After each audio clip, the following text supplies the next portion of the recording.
Non, c'est bon. On est live maintenant. Il ne faut pas parler.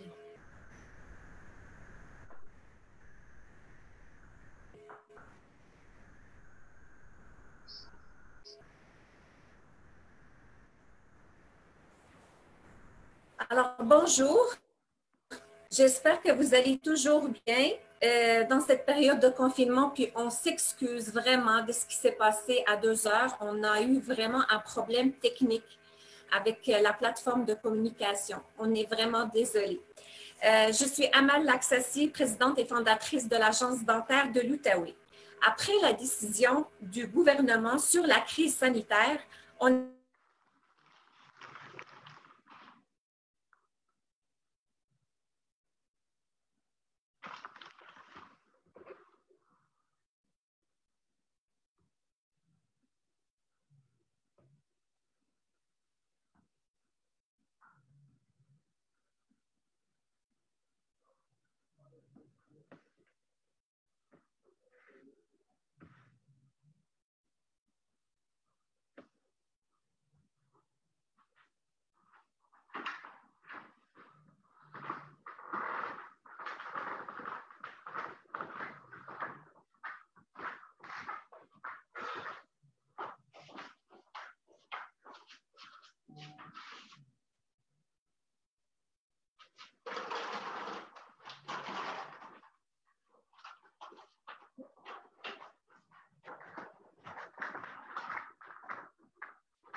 Alexandra, est-ce que tu m'entends? Oui, là, oui. C'est parce qu'on a un petit décalage entre pour le Facebook Live et, et Zoom. Donc, c'est normal. Donc, nous, on va continuer, Alexandra, notre discussion et on va vraiment rentrer dans le sujet. Mais Parfait. j'aimerais toujours, encore une autre fois, de s'excuser de ce problème technique qu'on a eu tout à l'heure. Alors, je vais juste mentionner que je voulais vraiment faire des Facebook Live, en fait, dans cette période de confinement pour aider et s'entraider. C'est vraiment le temps de reprendre le contact avec vous autres et c'était le seul moyen que j'ai trouvé pour vraiment briser le confinement, briser l'isolement et reprendre le contact avec ma communauté, la communauté dentaire de l'Outaouais. Alors, le premier live qu'on avait fait, c'était concernant une action très extraordinaire de Dr Chiasson et Dr Lajoie qui ont partagé leur matériel sanitaire avec le CISO. Et ensuite, j'ai enchaîné avec Mme Nancy Lehoux, coach PNL, qu'elle nous a partagé des techniques et des conseils pour garder une bonne santé mentale. Alors, on est vraiment chanceux d'avoir avec nous Mme Alexandra Alvarez. Alexandra, elle est coach PNL, gestionnaire de clinique dentaire et coordonnatrice de plan de traitement. Bonjour Alexandra et désolée encore pour ce problème technique-là. Je vais te laisser la parole pour te présenter aux gens qui nous suivent. Bonjour Amal. Oui, c'est des choses qui arrivent. On s'entend qu'il y a plein de nouveautés dans notre vie. Alors, c'est une nouvelle façon d'apprendre à vivre aussi.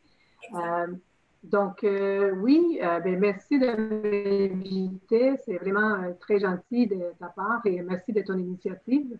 Je trouve que c'est une belle initiative de faire ça, Facebook, de pouvoir partager avec tout le monde du domaine dentaire. On sait qu'on vit des moments difficiles. Cependant, ben, on est là. Et puis oui, moi, je suis coordonnatrice des plans de traitement, gestionnaire et coach PNL depuis presque 23 ans. Mon père je viens d'un père dentiste également. Alors, j'ai créé ma compagnie qui s'appelle Formadan depuis plus que 5 ans. Je donne la formation aux coordonnatrices des plans de traitement avec une approche PNL. C'est une approche qui est très humaine et très efficace. Donc, les coordonnatrices, ils apprécient ça et dans mon domaine aussi, puisque on a besoin beaucoup d'être efficace et d'être humain en même temps. Alors, là, tu mentionnes que oui, avec cette période-là qu'on a présentement, quand on va recommencer, il va falloir se préparer pour recommencer dans notre domaine. Et il va falloir, c'est sûr, mettre des bouchées doubles, puisque on va travailler d'une façon différente. Il ne faut pas juste penser à l'asepsie, il faut aller plus loin aussi dans la motivation de l'équipe, des employés, également des patients, des dentistes. Alors, la semaine prochaine, je vais donner une formation, coordonnatrice des plantes de traitement, évidemment. Et puis, dans cette formation-là, c'est sûr que là, on va mettre l'accent sur la communication. Donc, c'est le thème qu'on va aborder aujourd'hui. Excellent. Ben, Alexandra, avant de rentrer vraiment dans le sujet de savoir communiquer vers la solution, j'aimerais savoir comment tu vis ton confinement? Comment ça s'est passé avec toi? Mais, moi, j'étais aux États-Unis et puis je suis revenue lorsqu'ils ont annoncé qu'ils fermaient les frontières. Donc, ça fait à peu près un mois et plus que je suis en confinement. Ça a été difficile le premier temps, c'est sûr, puisque au début, on réapprend à vivre enfermé.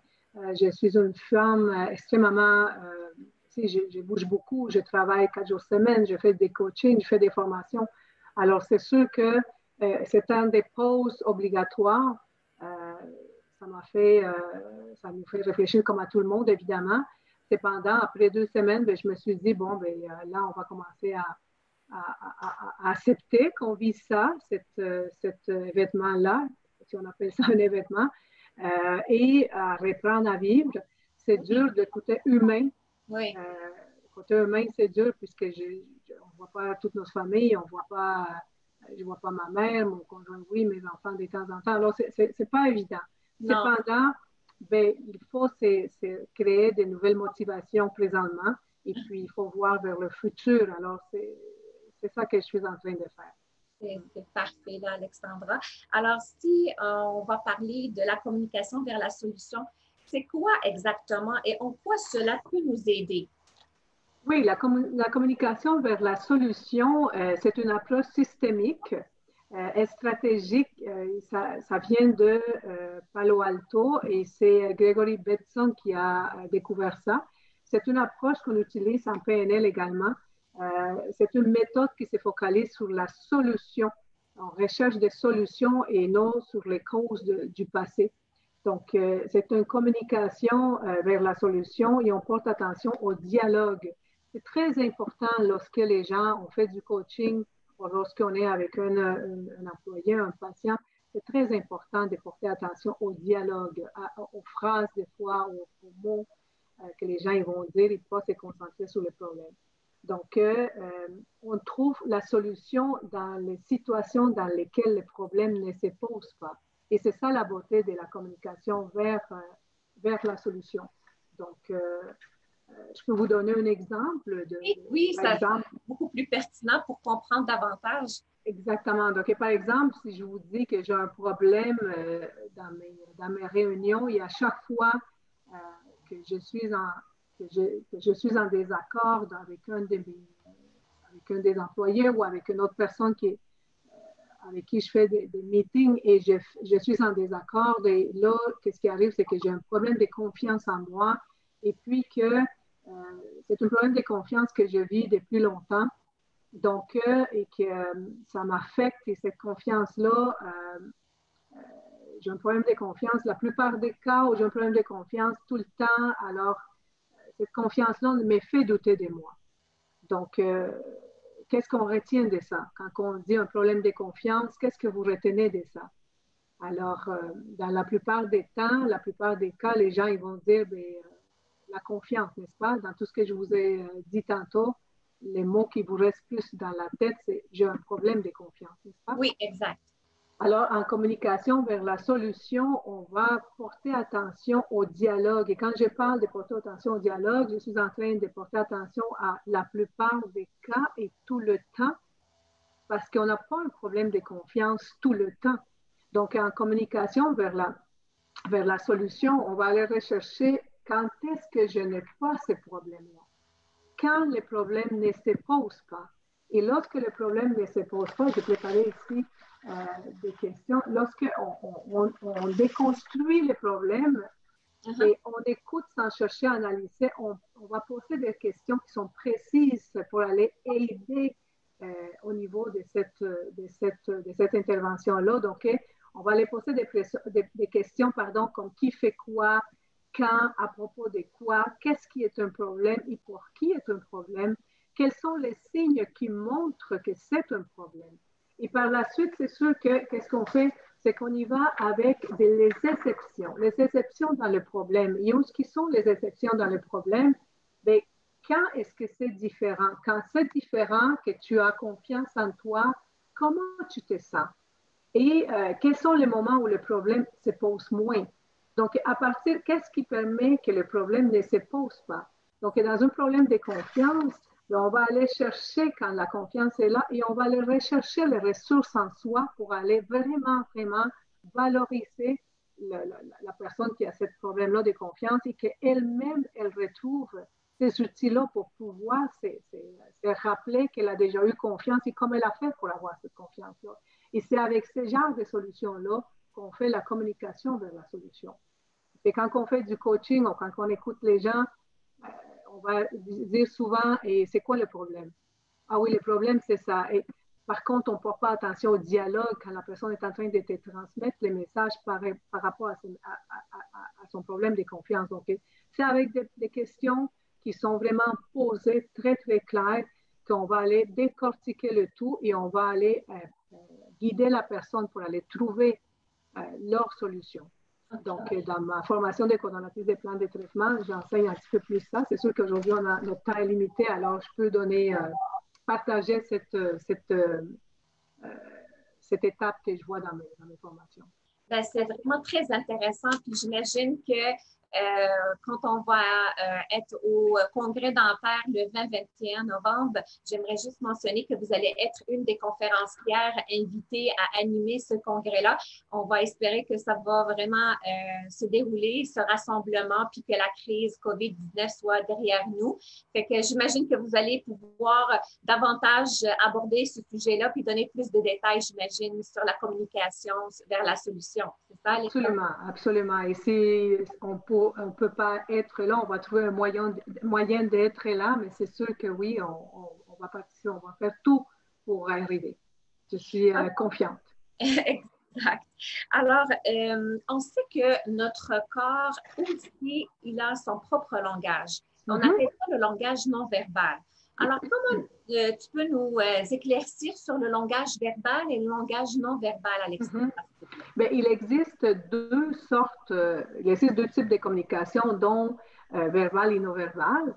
Donc, la communication verbale est peut-être la première que nous apprenons à contrôler, car avant d'apprendre des mots et des phrases, on apprend par des sons tels que des cris et des pleurs. Hein? Exact. Alors, quand on est enfant, bien, c'est comme ça qu'on communique. Hein?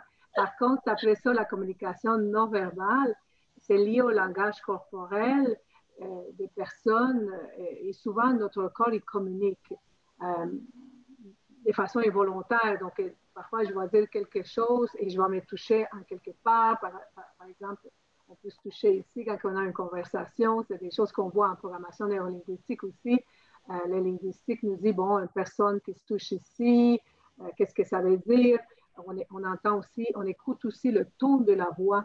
C'est très important, le ton de la voix. On va aller porter attention à le volume également.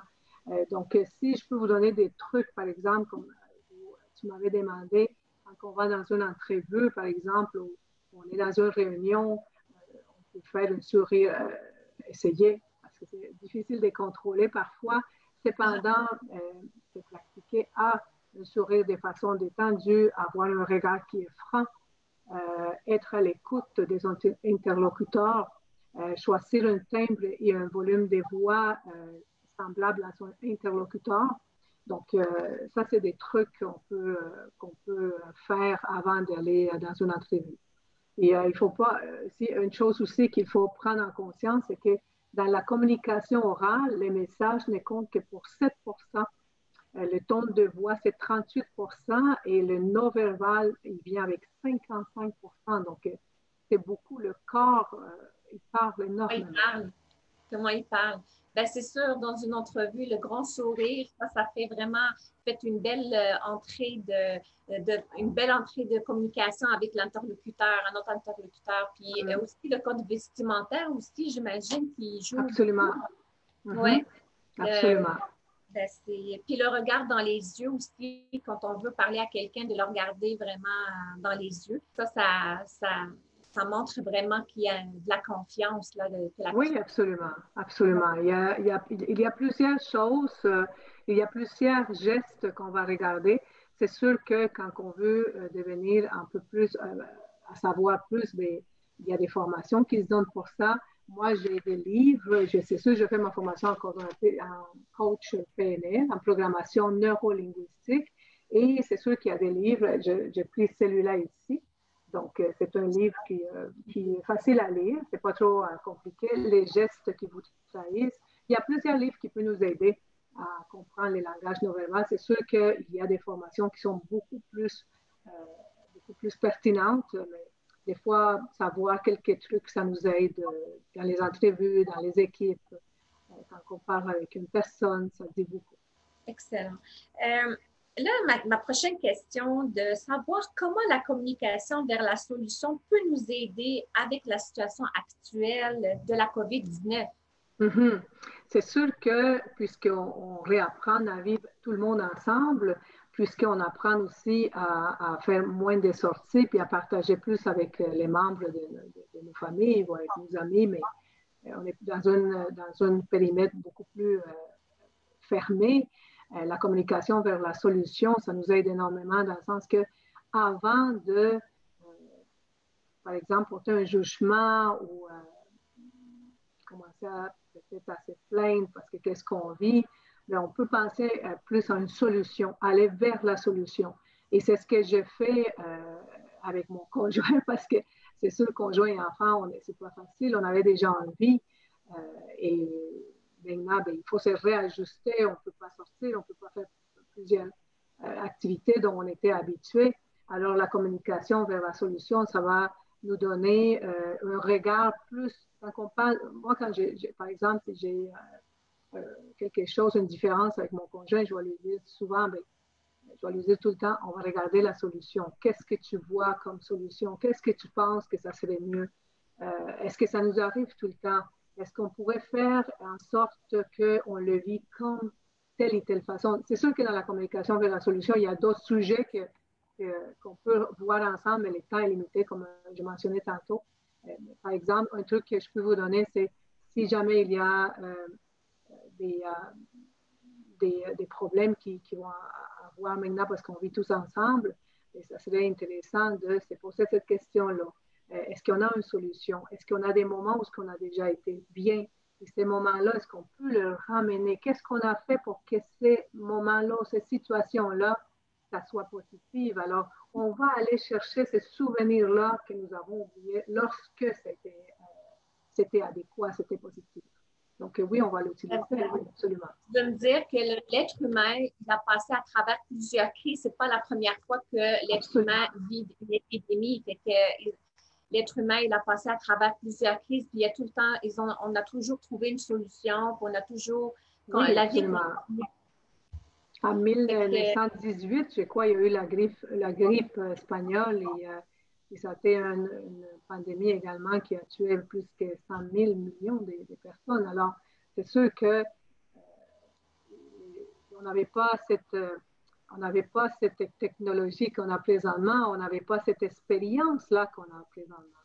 Alors, moi, c'est ce qui me permet. Moi, je vais aller faire beaucoup de recherches là-dessus et je me dis, ben, on est mal pris, mais on est choyé tout de même d'être ici présentement puisque on a plus de ressources, c'est sûr. Alors, oui, on va passer à travers. Ça va prendre un temps et on va accepter qu'est-ce qu'on vit premièrement et on va s'en sortir, c'est sûr et certain.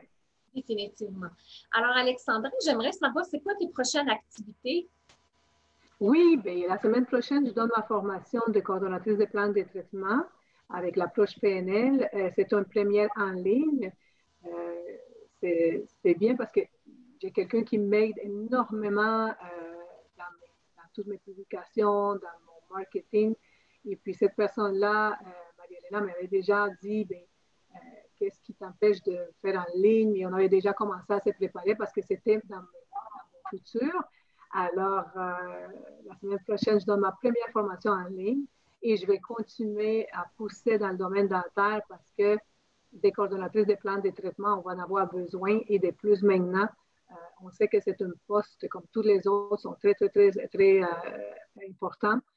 Cependant, c'est sûr que moi, je veux ajuster l'approche à qu'est-ce qu'on va vivre quand ça va recommencer après la COVID-19. Donc, je me concentre beaucoup là-dessus, dans mes formations, à partager aussi. Chaque vidéo que je peux partager des trucs, c'est ce que je fais. Je fais beaucoup de lectures, j'ai fait des formations en ligne, alors, et je passe du temps avec ma famille, mon conjoint, mon petit chien. Alors, on essaie on fait tout ce qu'on peut pour que ça soit agréable. C'est ça qui est important parce que si on se concentre, comme tantôt, on a eu notre problème de technique, si on se concentre juste à problème, on ne va pas avancer. Cependant, moi, je suis une fille extrêmement illuminée. J'aime beaucoup je me dis tout le temps des mots, des lumières et je suis très, très, très motivée. Alors, c'est ce que je fais. Ça serait bien que tu nous présentes le tableau qui parle des phrases qu'on dit normalement quand on est vraiment, quand on se sent pas bien. Puis, comment on peut les changer vers des phrases qui peuvent être inspirantes. Donc, je vais vous laisser vraiment parler de ça et de nous partager vraiment le tableau. Je vais juste aller chercher le tableau. Je l'ai ici, c'est juste que c'est sûr qu'on peut les afficher parce que c'est des phrases qu'on peut se dire. On sait que les mots, ils ont le pouvoir d'illuminer la vie des gens. Et les mots peuvent nous affaiblir ou peuvent nous inspirer. Hein. Donc, donc c'est vraiment important. Je ne le vois pas, par exemple, ici. Oui, j'essaie de le trouver. OK. Donc, des mots, il y a des mots qui ont, comme je disais tantôt, il y a des phrases et des mots qui peuvent nous affaiblir. Il y en a qui peuvent nous inspirer. Moi, j'appelle ça des mots sombres et des mots illuminés. Donc, par exemple, je vais vous dire quelques mots. Donc, on peut dire j'abandonne. Il y a des gens qui vont dire j'abandonne. Donc, on pourrait prendre une phrase illuminée et on va dire je vais changer de stratégie. Donc, ça, c'est le mot lumière. Je suis mauvaise. Qu'est-ce que je n'ai pas compris? C'est un mot lumière. Je suis loin derrière les autres. Et on peut dire je suis sur la bonne voie. Voyez-vous, c'est plein de trucs. Je n'arriverai pas. Ça va me demander du temps, des efforts et de la patience, mais je vais arriver. Donc, c'est tous des mots qui nous aident à illuminer, ça nous aide à nous illuminer. Puis, il ne faut pas oublier, moi, je me dis souvent ça, n'oublie pas que vos paroles, c'est des cadeaux qui peuvent plaire ou n'est pas. Donc, voilà. Donc, il y a des mots de lumière et des mots sombres. Donc, je fais une erreur, mais j'en tire une leçon qui me fait progresser. Je n'arriverai pas à la cheville de, même les experts dans leur domaine ont été un jour des débutants. Alors, des débutants. Alors, donc, ça, c'est des mots, des lumières que je vous invite fortement à les ancrer en vous. Et puis, ça, c'est des mots aussi dans mes formations que je partage également. Donc, la communication est très importante. Les phrases qu'on dit, les phrases qu'on utilise, il ne faut pas oublier, ça peut être... ça a toujours un impact, c'est sûr, là. Absolument, absolument. Dans la communication, souvent, on écoute, on entend, comme on disait tantôt. Il faut écouter, il faut vraiment faire une écoute qui est active et attentive. Moi, je rajoutais les attentives. Pourquoi? Parce qu'il faut rester attentive à ce que les gens ils disent. Il ne faut pas écouter pour leur trouver une solution, il faut écouter. Et ça nous aide. Donc, voilà, je voulais partager ces mots de lumière avec vous.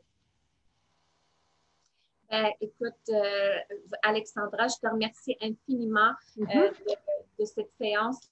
C'était vraiment très inspirant. Puis j'aimerais dire à nos auditeurs, s'ils veulent recevoir le tableau, ils peuvent nous écrire. On va pouvoir vous partager le tableau pour les phrases qui sont sombres, qu'on dit quand on ne se sent vraiment pas bien, mais comment on peut les changer vers des phrases qui sont vraiment inspirantes. Ça, c'est un tableau qu'on peut vous partager avec plaisir. On peut aussi vous partager le site web d'Alexandra de Formadan pour que vous puissiez participer à la prochaine formation de la semaine prochaine. C'est quoi la date déjà? Je m'excuse.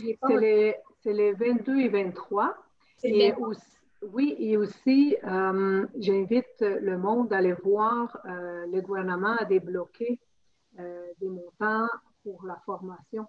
Et donc, je fais partie de cette liste-là où le gouvernement il rembourse les formations qui vont se donner. Ils ont débloqué, ça, je viens d'apprendre ça, ils ont débloqué 100 000, je ne me rappelle plus.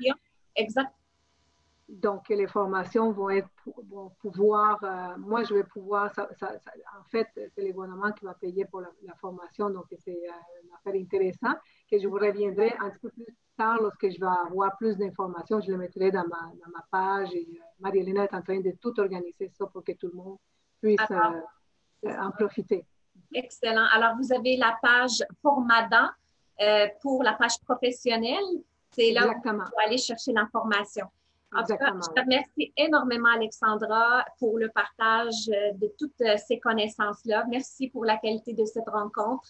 Je te remercie de tout mon cœur. J'espère te voir très bientôt, puis surtout après que cette crise-là passe. Puis on va se revoir probablement au congrès dentaire qui se tiendra le 20 et 21 novembre prochain au Palais des Congrès de Gatineau.